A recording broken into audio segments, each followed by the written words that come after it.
Fort Drum. And I was just, the reason I joined was to be my own best customer. My consultant was leaving, and I didn't like the other consultants on base because they were all too pushy. So I'm like, I am just going to be my own best customer. And that went on for a year and a half, and then they announced Atlantis. And my sponsor was like, Holly, you can earn this trip. And she also told me, you might want to promote because you have a gal about to promote to lead, and if you don't promote higher than her, you're not going to get paid on her, and this is how much money you're going to lose. So I started working my business. That was in August. In that November, we moved cross-country down to Fort Bliss, Texas, and that was the month that I promoted to a director with a team of 13 people.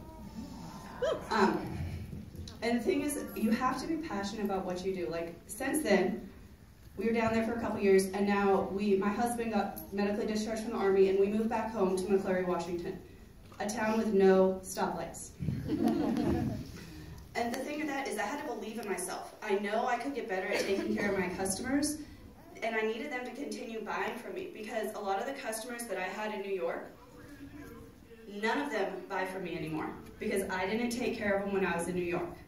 Texas, I still have a couple of those customers that buy from me, because I was starting to figure out and I was building those relationships with them. Washington, that is where all of my customers come from, because I have built a better way to connect with them and make them feel important and make them feel valued. I always say that I couldn't be where I'm at today if I didn't have my customers, because my customers are my business. They are what makes me who I am. Like, I live for my customers. If I don't take care of my customers, they're going to go and find another consultant. There's 4 consultants in my tiny town. They'll go buy from someone there. They'll go buy from someone in Elma, Montesano, Aberdeen. It doesn't matter where I'm at. They will drive a distance and go to someone else if I don't take good care of those customers. So you have to take care of your customers. So what are some challenges that you guys face when following up with customers? Go ahead and shout them out. No response. Calling them? No response. Okay.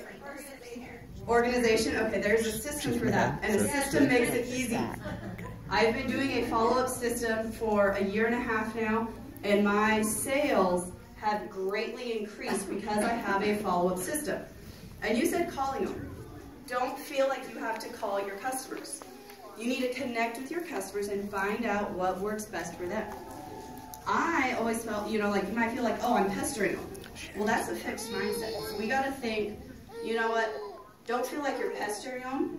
You need to think that, you know what, they might appreciate the fact that I'm taking the time and energy to connect with them personally and get to know them. You heard Michael say, did you know that the vast majority of customers, 70% only purchase once a year? If someone's only purchasing from you once a year, would you consider that to be a loyal customer? Yes? All right. People think, oh, they're going to get annoyed with me. I don't have time. You know what?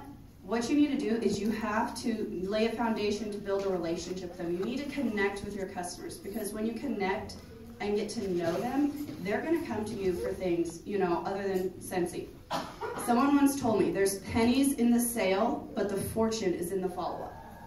And I've stuck that, I have that on my desk, because if you think about it, you might sell someone a 6-pack of ours, there's $30, okay, base commission, I'm going to make $7.50 on that. But if you think about it, if you follow up with them and they're buying a 6-pack of wax from you every other month, start doing the math. How much commission are you going to earn from that customer just buying a 6-pack of wax every other month? You've got to follow up with your customers. Now, you know what? Following up is more than just asking your customers for another order. Because you think, we don't want to be that pestery salesperson who's always like, hey, do you need something? Hey, do you need something? Hey, do you need something? So what you want to do is find a system and think of following up as a way to build a connection with that person. So you want to plant the seeds that they're a priority and they matter to you. Because you want them to, when their friend starts selling Scentsy, they tell that friend, no thanks, I already have a good friend who is my consultant, and I'm going to continue buying from her. You want your customers to come to you and stay with you because of how you treat them. I always say, if you treat your customers like gold, they're going to come back to you because they know how you treat them. Okay, so how I follow up, I use a 2-2, no, not 2. I used to use 222. It didn't work for me. The system that works is the system that you actually use. I now use a 113. It is a binder system that I saw Jessica Villarreal do a YouTube video on, and it's what works for me. If you look, I actually have my binder. It's quite thick. I've been doing it for a year and a half. This binder goes with me everywhere because if we have time at lunchtime, I'll pop out and I'll start doing all my follow-up calls. But I don't call, I text because that's what my customers prefer. So I do a 113. So a 113 is 1 week after I deliver their order, I follow up, and this is not a sales call. This message is just strictly, how do you like your wax? How is your Scentsy Go working? How do you like your warmer, your diffuser? The only reason you're calling or messaging them at 1 week is to find out how they like their product. I've had people go, Holly, I really don't like this scent. Okay, I'll change it out for you. Oh, I haven't even taken my warmer out of the box. Or how do I turn my diffuser on? You know, simple things that we probably told them how to do, and they probably forgot.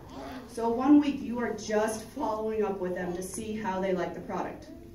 1 month. At 1 month from delivering that order, I will ask them for the sale. That is when I'm asking, hey, I'm placing an order today. How are you doing on wax? Do you need me to order you a 6-pack? And let them know. And then if they don't reorder, then they go into the 3 months. So 3 months from the time I do that delivery, I call them again. Do you need wax? Do you need more lotion? Do you need more washer whips? And you just have that system, the 113, so I'm communicating with my customers every 1 or 3 months. And the reason that's so thick is because, yes, I have those customers who haven't bought from me in a year and a half, but I keep them in there. Until they tell me to stop contacting them, they stay in that binder. And once they reorder, that original order form, I file in their customer binder, and I start a new one, and I start the process all over again. So keep following up. And you have to think, check in, check back, and check up. So check in. You're checking in with them after they place the order to see how they're liking their product. You know, you want to share your excitement for the products they ordered and give them a little tip about the products they purchased. So if they purchased, you know, a warmer, you want to give them a tip on how you like to clean out your wax. What's the easiest way to clean out their wax? Because some people go, oh, I just dump it out in the garbage can, or oh, I just wait till it gets hard and then I use a knife to pop it out and then I put my hand on it. I'm like, don't use a knife to pop it out, you know, because you think metal knife scratches the glaze, then wax can seep in. So you got to educate your customers. So when you follow up, you got to let them know. Tell them, oh, when it's warm, just take a cotton ball, drop a couple cotton balls in there, or one select size paper towel equals 1 cube of wax, put it in there, soak it up. Second one, wipe it out. And they're like, oh, that's so easy. So make sure you give them tips and tricks. You know, let them know that, hey, you can take the scent packs. If your kid doesn't like the scent, that's no problem. Take that scent pack, hang it in the shoe closet. It makes the shoe closet smell awesome. You know, give them tips and tricks so that way you're building that relationship with them and they're not thinking all you're after is the sale. Check back. So when you're checking in, let them know that you're going to check back with them to see how they're liking their product. So that's when, see, they do it this year.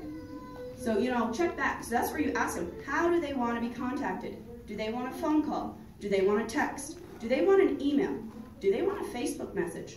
Most of my customers are followed up, text message and Facebook message. I don't call on the phone. I have 3 kids. As soon as I pick up the phone and try to make a phone call, all hell breaks loose. I'm sure moms, we can understand. Or you're like, I don't want to call because what do I say? Especially if I'm just checking in to go, how are you liking your product? You know, you get that, well, how do I get off the phone and end this weird conversation? So I'm finding texting. I can send a short blurb. I don't have to worry about interrupting them. And I know it's their preferred method of contact. So if they're busy at work during the day, you know, 11 o'clock and it's 11 o'clock my time, I'm working during the day. But then I don't feel like I'm bothering them at work. I don't feel like I'm interrupting them. Because, you know, most of us put our phone on silent, so then they can look at it when they have a chance and they don't have to worry about it.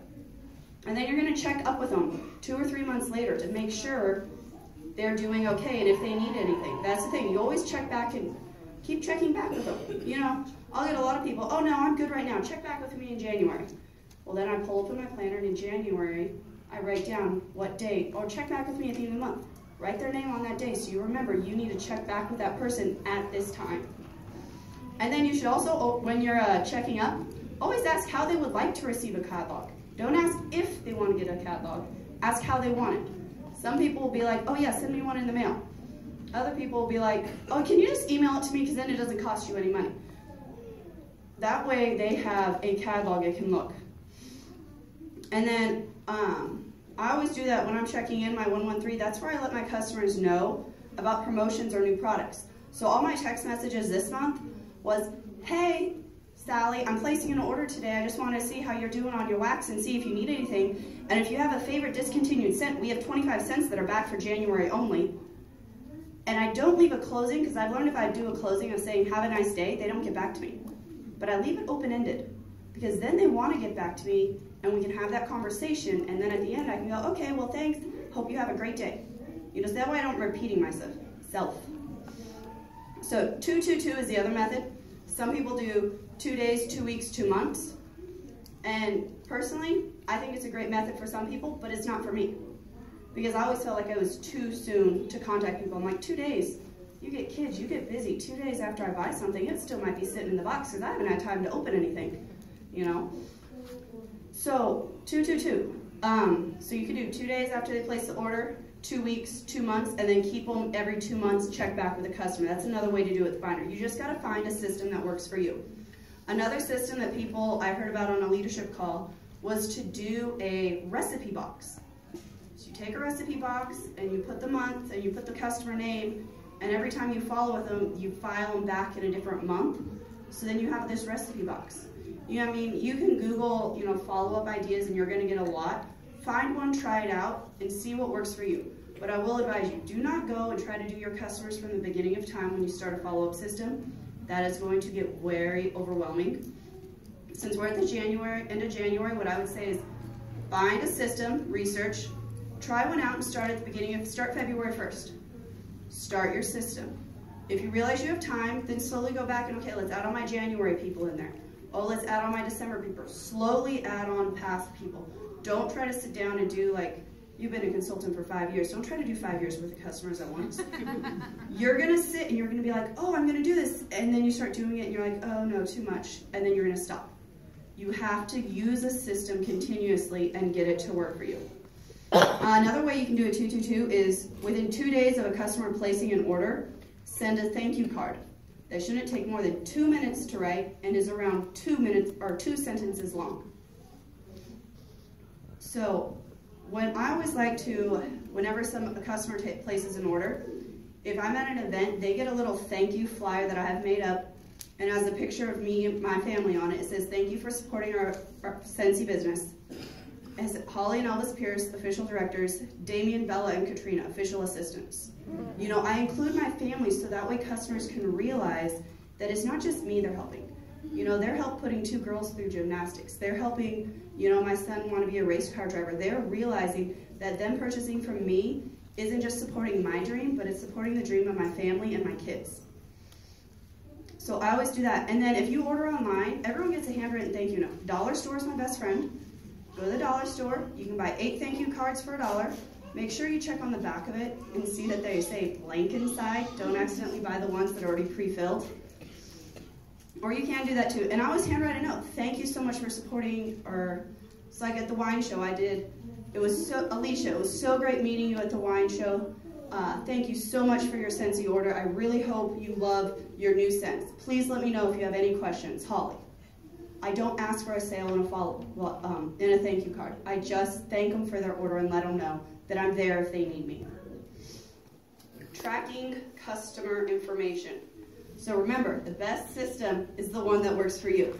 My system might not work for you. You might be like, I don't want to pack around a binder like that. I want everything on my phone. So find a system that works. So you can binders. I store them here, and then I take another binder, actually 2, and I put sheet protectors in them. And I file my customers alphabetically by first name, because half the time I can never remember their last name. So after someone reorders here, I'll take Alyssa's order, and Alyssa's order will then go in the other binder. So that way if Alyssa contacts me a year down the road and goes, Holly, what was those scents I ordered a couple years ago that were yellow? I can pull out her order form and I have every order that she's ever done so I know what scents she's talking about that might be yellow. Excel sheet. How many of you guys like Excel? Oh yay, I have Excel lovers. I love Excel. It is my favorite way to track things because you can sort. So you can use an Excel sheet and set up reminders to pop up and tell you to contact your customers. I also use an Excel sheet for tracking when I send out samples to customers, so I know who ordered from me in what month and when they got their sample of the month club. And then, how many of you actually use that contacts tab in our workstation? Oh, there's a contacts tab in your workstation. Now, the best thing about that contacts tab is you can collect a lot of information. So you actually want to make sure, now with how they've changed some of this stuff, that you fill out all the customer information. So you want to put their first and last name, their email, their mailing address, and then I like the notes section because I always do a note and I'll put in there where I met the person. So met at Wine Festival, met at Forest Festival, met at Home and Garden Show. That way if someone orders, I'm like, I don't recognize that name. I can go look at their customer tab and go, oh yeah, she hasn't ordered from me in 3 years, but I saved her in there so I remembered. And the other thing with that is Scentsy. I don't know if you guys realize, but Scentsy, if someone, say, goes to Scentsy.com and just places an order, they will first look to see whose customer database they were last put in and last ordered from. So that's where if you get an order tab and it says from Scentsy.com, most of those are people that you had in your customer base. They didn't remember your website. They went to Scentsy.com, but because you had them in your contacts tab, you were given that order. So make sure you put customer orders. Don't do, okay, I'm just going to put all 10 of these orders in under my name. Put them underneath there. Plus, with how they did that Bring Back My Bar report, if you would put all those orders in under you, you're not going to remember. You're going to have to sift through a bunch of order count forms to remember who liked Simply Rose. If you would put them all in under their name, that Excel spreadsheet would pop up and show you who liked each scent. And also, I like that you can save like their birthday, their favorite scents. You know, in that notes tab, you can put down there, okay, they just moved or they just went here. It makes it easier. And then some people like to take their phone. So they'll take their phone. Like I have a friend, I could never remember her last name until she started ordering more. I had her saved in my phone as Lisa Shimmer. So I would remember anytime I came across Shimmer, that's who needed the Shimmer was Lisa because that was her favorite scent. You know, some people will save in their phone and they'll go, Rebecca wants to move across country. You know, you can make notes in your phone in their contacts tab about things that happened on your last conversation, so that way when that person calls you or you go to call that person, you can look right there and refresh your memory about what you guys talked about last time, about, oh, how they might want to host a party with the new spring catalog, and just sort them. I have another gal who I know who instead of sorting people by first name, she'd always put Scentsy customer, then their name, and then their information, because that way she could just go to look at Scentsy customers and send a group text to people who had Scentsy customer as their first name. So phone, again, use a system that works for you. Find what works for you, because what works for me might not work for you. What works for you might not work for her. You know, yes? Question. How do you get people to fill out the top of an order form with all their email, their phone? Because I have so many that come with highlighters. Yeah, I have people that highlight. Oh, well, my other thing. Name and number is what you did. Okay, highlighters, and this is what I do, I highlight it. And so when I'm at a party or an event, like I did an event last weekend, and some of them might not want to fill it out, and I'd be like, do you want to get my monthly sample, or here, go ahead and fill out this top part, so that way you can get my monthly sample in the mail. Huh? I send a wax sample out in the mail, send them on, and if I have your information, I can send you one. Does it cost anything? No, it's free. Okay, and they give me all their information. So I want them to know that there's something in it for them. You know, and they'll be like, do I have to fill it all? I'm like, no, it's what you're comfortable with. You know, some of them might not give me their email, which is fine. Some of them might give me an email but not a phone number, or sometimes, you know, and I just let them know. I'm not going to hound your phone. I'm not going to blow up your email. I send one email a month. I send one Scentsy mail a month. That way they know that I'm going to respect that information and I'm not going to overwhelm them with phone calls and text messages. Does that answer your question? Yeah. Yes, Tamara. Most of my contacts are absorbed through fundraisers. Mm-hmm. So, and I do send out happy mail, I do send out thank you cards, and response for them. So how do I get them to respond? Or reorder? That's a good question. If you guys didn't hear her question, was she gets a lot of people through fundraisers, and they order once, and then they don't order again. So how does she get them to reorder? So what I do with that is I recently did a fundraiser, and to be honest, 75% of them have not reordered. But the other 25%, they go in that follow-up binder, and they keep getting contacted. Some of them after 2, 3, or 4 times, so some of them have been in there 6 months, and they just reordered this first catalog. So that's the thing, just keep following up with them. And personally, when I do my Scent of the Month packages, you only get one if you've ordered from me in the last 3 months. After 3 months, I'm not sending you no more wax samples until you reorder. So there are postcards that they get in the mail, tell them that. And a lot of them will reorder just because they want to keep getting that wax sample, even if it's just, you know, a twin pack of bars. Does that help?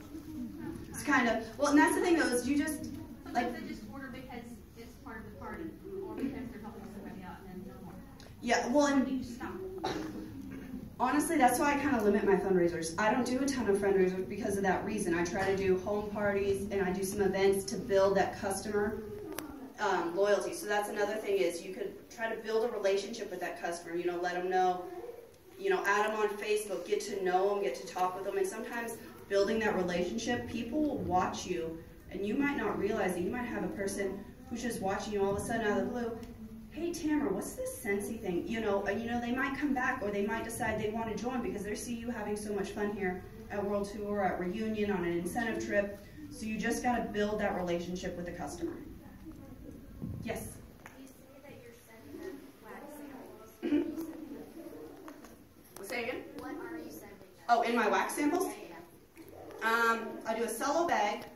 There's a postcard, which honestly I did not bring a postcard with me. Megan, you can smack me for that later. You're supposed to remember. I send a Scent of the Month sample is what you get. So I have my Scent of the Month kit in. I will make samples this weekend. It's on the agenda for tomorrow. And I will send them out. They get a Scent of the Month flyer, a wax sample, and the postcard. That postcard has my referral program on it. And it tells them, you know, you've ordered from me. You're going to keep getting this sample for 3 months after your last purchase. And that goes out in the mail, and it costs me, well, since the stamps went up, it cost me 70 cents. That's not bad. No, because I make it flat. That's what I was wondering. Your sample is a flat. It's flat. Now, are you sending Nope. felt? Nope, I don't send felt. I found if there's some molds, or if I happen to do a very fine hand pouring them, or I'll use a crinkle cutter and I cut little things. It's a postcard, and I take them to my post office, and the guys know me. But they have to do, it's a non-machinable, but it's still flat, and it doesn't have that big enough variation. Normal size, like Postcard. a postcard size. Your postcard's going into a clear envelope. Clear cello envelope, and I fold the Warmer of the Month flyer in half. Got it. Thank you. And you're welcome. And then I staple a plastic baggie with the sample on. And it's 70 cents. Because I'm thinking anytime I've tried to send samples, they're bigger, and you're spending like $1.89 or something, if you're lucky. Nope, 70 cents, nice and thin. So I look at it this way. A sample is just that. It is a sample. I want to leave them wanting more. Okay, thank you. Question real quick. Yes. So why don't you just use the stickers instead of the... Honestly, because I have never had good response with stickers. Some people would be like, oh yeah, you know, sometimes it works, but I find I get more sales sending them out the little bit of a wax, because it's just enough. They can pop it in their warmer, and they'll be like, oh, that smells really good. Because you think, how many times do we like, oh, I kind of like that in a bar, and then you go to warm it, and you're like, what in the world was I thinking? Yeah. Yeah, there's some of those samples I'll open up my Warmer of the Month kit. I'm like, oh, this is disgusting. I cannot stand this. And then I start warming them to go to make my samples, and my husband will come out of his office and he'll be like, oh, what's that? Yes? What do you do for the summertime as far as the samples melting? Honestly, I haven't got that far because I just started my Sample of the Month club in September. I started, so I'll be honest, I have not thought that far ahead. It was something, because I've always tried it, you know, I'll try something, but then you try so many new things at once that then you don't do it all. So what I've started doing is I started something on September, like last November, I started my follow-up, and I'm like, okay, I want to increase this. So I slowly added on different things. So in September 1st, I started my tracking sheet and I started my samples. This month, I started my host coaching, you know, follow-up binder. So it's like every couple months, once I, you know, get in the habit of doing something, then I start a new system, a way to simplify my business. Felt works good in the summer. Yeah, Yes, I have tried felt before, but I never was consistent, so I probably will go back to doing felt this summer. I have the plan for mine. If I'm going to go to the dollar store, get the confidence that you use to wipe your face. I don't have time to cut felt. True. Or some people I know buy the pre-cut felt samples, so then they're fun shapes. I figure, you know what? I live in Washington. It doesn't get very hot, so I'll deal with that craziness when it gets closer in time, right? Okay. And remember, relationships first, customers second. So you need to get to know your customers. Learn their stories, check in with them, ask about their lives. You know, add them on Facebook. I have so many customers, which is funny because one of my customers is actually here today because she's thinking of joining, but I didn't jump and tell her that as soon as I met her. I mean, I met her and I went probably 3 or 4 months just getting to know her before I even asked her about hosting a party, and I'm pretty sure she asked me first about hosting a party. So no, get to know them as a person so that way they realize you're not worried about them looking above their head and just seeing a giant dollar sign. You're actually wanting to know them and, you know, be a friend. You know, have them fill out surveys. Ask about their anniversary, their birthdays, their kids' birthdays. What's their favorite color? What's their favorite scent? Because you think you could always do, you know, for their birthday, if their favorite scent is, I don't know, Blue Grotto, send them a scent circle for their birthday. Make them feel important because, I mean, honestly, how many times do we open our mailbox and all it is bills and junk mail? You know, you want it fun for them. Make it fun. You know, use social media. Ask them to be your friend. Like on their post, comment. Don't just add someone and then never talk to them on Facebook. You know, as you're scrolling through their feed, like their posts, interact with them. Because as you're interacting with them, other people are seeing you and they're watching you. And then their friends might see you and ask for things. You know, if someone has a baby or has a tragedy, you know, make them feel worthy. Give them a gift. You know, I had a customer once who was a good customer, spent a lot of money. She was pregnant and high risk. I took her, you know, a sidekick buddy just to let her know I cared about her. And, you know, here's a gift. You know, I had another customer, you know, her husband passed away. All I sent him was a card letting her know, you know, I'm thinking about you. Let me know if you need anything. You know, you don't always have to ask for the sale. You want to build that relationship. And honestly, I'd say about 50% of my customers, they're not just customers to me. They're my friends and they're my family. Like, I value their friendship more than I value the sale. And I think having that is what helps them coming back to me because they know I'm not just looking at them as a paycheck. I want to be their friend. And that friendship and those relationships, that's what helps and keeps the customers coming back. So, personal touches. Find a way to show that you care about them because they'll want to do business with you. So how many just take the normal bags that Scentsy used to send us, those clear bags, we probably have 1,000,001, put their order in and deliver it like that with a handle? Anyone? Okay, good. I always do this. I take their bags, I'll take those bags, I put their order in it, and you know, you shop the Christmas clearance and you get that ribbon for really cheap. I'll take the ribbon, I tie up the handle, you know, cinch it up, tie it, just do some curls, and if the top part is really long, I cut it off so you can't even see that there was a handle on the bag. It's a clear bag, you can see their order, but you make it look like a present.